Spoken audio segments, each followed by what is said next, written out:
Assalamualaikum warahmatullahi wabarakatuh. Perkenalkan, saya adalah Ibu Linda. Saya guru BK di SMA Negeri 1 Ngamprah.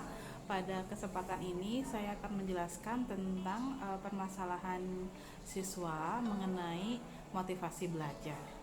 Ketika mendekati awal-awal masuk sekolah, anak-anak itu mungkin mengeluhkan penyesuaian antara ketika kebiasaan pandemi dengan kebiasaan sekarang belajar secara offline seperti itu. Maka yang terjadi adalah beberapa anak memang mengeluhkan motivasi belajar untuk belajar secara offline-nya yang kurang. Maka di sini saya akan memberikan solusi bagaimana ketika anak mengalami motivasi belajar yang kurang, ya, seperti itu. Baik, jadi solusi yang pertama ketika anak mengalami kesulitan atau motivasi belajar yang kurang, yang akan kita bangun yang pertama adalah bagaimana mereka untuk mengetahui dulu tujuan akhir daripada sekolah ini. Jadi saya memberikan ke anak-anak gambaran endingnya mau seperti apa. Jadi anak-anak disuruh menuliskan tujuan akhir daripada pembelajaran ini mau seperti apa. Harapannya ketika mereka punya tujuan, maka mereka diingatkan manakala mereka tidak semangat untuk kembali kepada tujuan lagi, gitu ya, on the track lagi, seperti itu. Yang kedua, untuk meningkatkan lagi motivasi mereka, saya meminta mereka untuk membuat jadwal belajar secara teratur, gitu ya. Dengan seperti itu, mereka ada semacam rule atau kontrak belajar dengan diri mereka sendiri. Jadwalnya kalau secara teratur, minimal siswa bisa mengetahui kapan dia belajar, kapan dia bermain sosmed atau lainnya, begitu ya.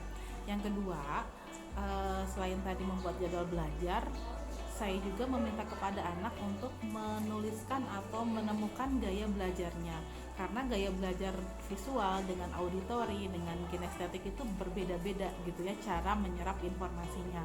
Maka penting sekali anak untuk memahami gaya belajarnya seperti apa, gitu.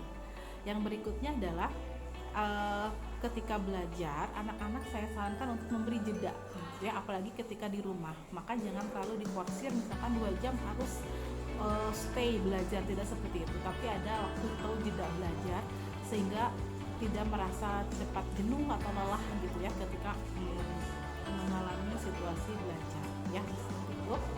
Yang berikutnya adalah cobalah untuk menghindari gangguan belajar, ya.